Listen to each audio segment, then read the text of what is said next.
అమరావతి రాజధానిని శ్మశానంతో పోల్చిన వైసీపీ కీలక నేత, ఉత్తరాంధ్రకు చెందిన కీలక నేత బొత్స సత్యనారాయణ.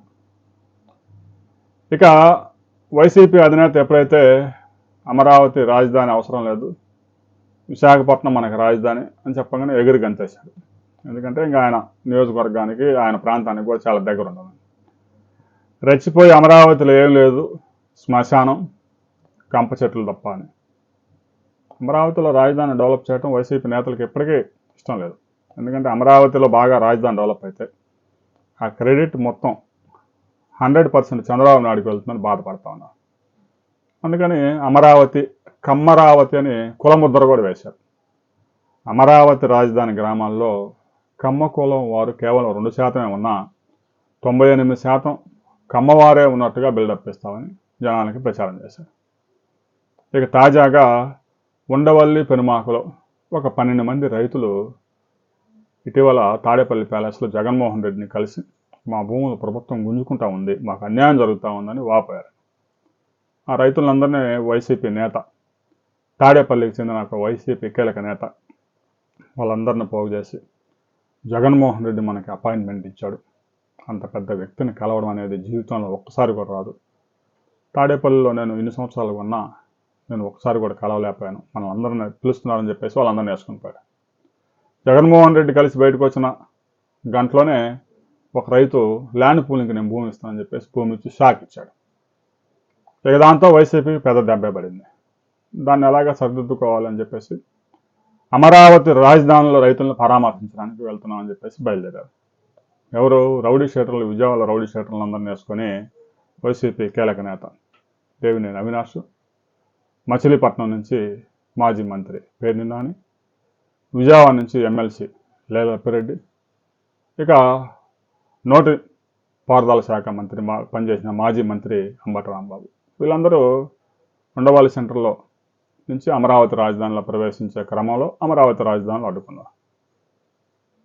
అక్కడ పెద్ద రచ్చ జరిగింది. ఇక నేరుగా పోలీసుల మీద తోసుకుంటూ అంబటి రాంబాబు వీరంగం చేసే ప్రయత్నాలు చేశారు.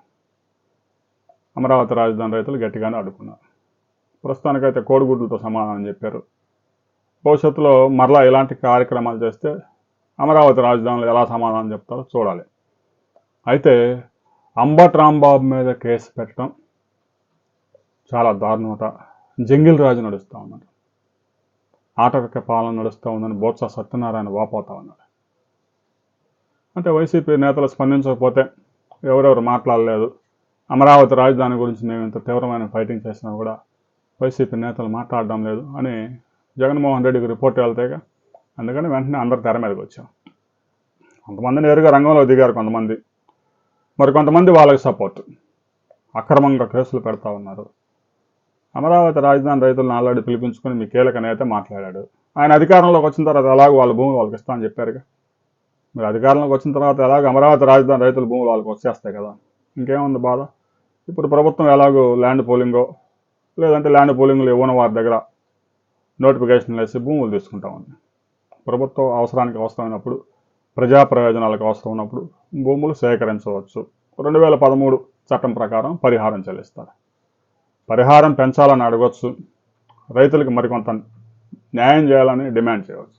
అసలు మేము భూములే ఇవ్వం, మా భూముల్లో మీరు రాజధాని పెట్టడానికి వీల్లేదు, మచిలీపట్నంలో పెట్టుకోండి, పులివెందుల్లో పెట్టుకోండి, గుంటూరులో పెట్టుకోండి, విజయవాడలో పెట్టుకోండి అని మీరు ఎట్లా చెప్తారు?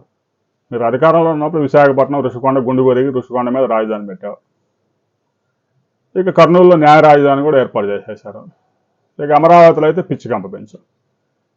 అసలు అమరావతిని రాజధానిగా అంగీకరించిన నేతలు అమరావతి రాజధానిలో తిరిగే హక్కే లేదు. ఇక రైతుల మీద దాడులు చేయటం, గోండాలను వేసుకొచ్చి వైసీపీ నేతల మీద దాడులు చేశారంట.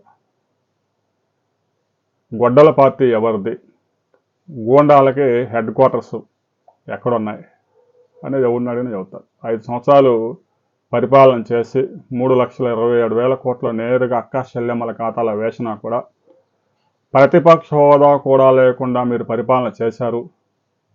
ఆత్మ పరిశీలన చేసుకోకుండా ఇప్పటికీ కూడా మరలా మేము వస్తే రఫా అని చెబుతూ ఉన్నారంటే వారి యొక్క పైశాచిక ఆనందం ఎలా ఉందో మనం అర్థం చేసుకోవచ్చు. బొత్స సత్యనారాయణ చేసిన వ్యాఖ్యల మీద ప్రతి ఒక్కరూ మీ అభిప్రాయాలు కూడా కామెంట్ చేయండి.